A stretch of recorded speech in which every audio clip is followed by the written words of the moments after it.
سلامتی هم به شما.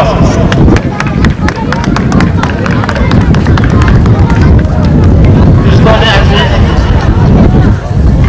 همه اقربای دور و نزدیک که امروز به مجلس عید بهار نشستند و مکتب یانه رقم 7 به نام اسمت اولین زاده جمع آمدیم.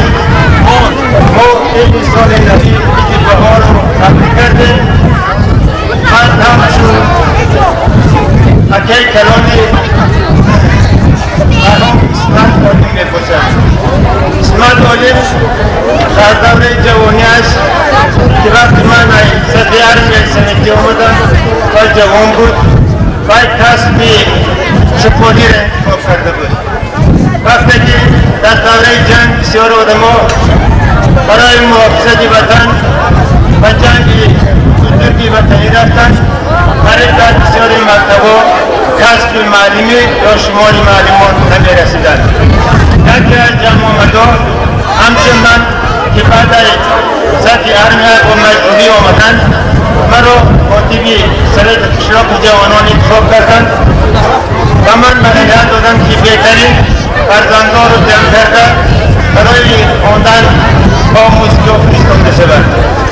من همون وقت که با مرحوم اسمت عالم زاده همسایم بودیم محکم رفتیم. من برای دبی رفتم و او رو دعوت کردم. ما وقت اونشون کار میکرد با همراه رحمتی برادرش عالم گفتن که اسمت شما را مسئله معلمی برای آموزشگاه می‌فرستانم. آن گفت که من اول همینقدر اسپانی را انتخاب کردم. اگه شما مرا توصیه کنید که برای آموزشگاه روم من البته رضایم. من اسمت عالم زاده را و مکتب تکنیکوم آردوزآباد فرستاندم تا در اون تحصیل را باقی رساند.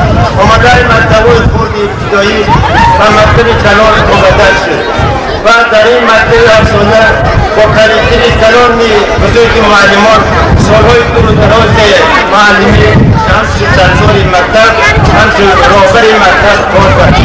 راستی در مرحوم اسمت عالم بسیار شخصی و آدم بسیار قدردان، آدم عادی، آدم پاکسا و قدر لایقش و همه آدمان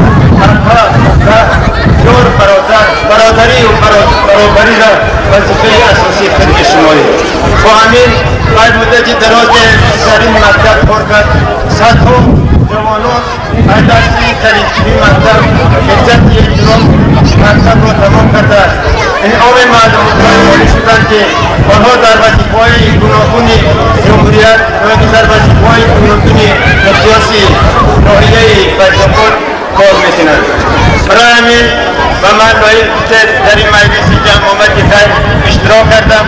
از تحت رفیقان آمدگی را تبریک و مبارکباد میگویم.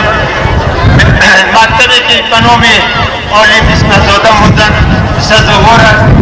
میگویم که مرحوم اسمت عالم جان تقدم جنت کند. برای که محنت‌های بسیار کرده همه که از دست شما فیض است شما را رحمت میگوید. خوش آمدید مهمانان عزیز، دوستان و برادران در این مجلس بوده و در شب شما همه مهمانان همه خلق رایان و این روز خرسندی باز تبریک و مبارکباد میگویم. برای حیات حاضره آینده شما موفقیت‌های کلان آرزو میکنم. سالهای سال سلامت و این خرسندی و خوشبختی وظیفه ابدی و شما کرده است. سلامت باشید.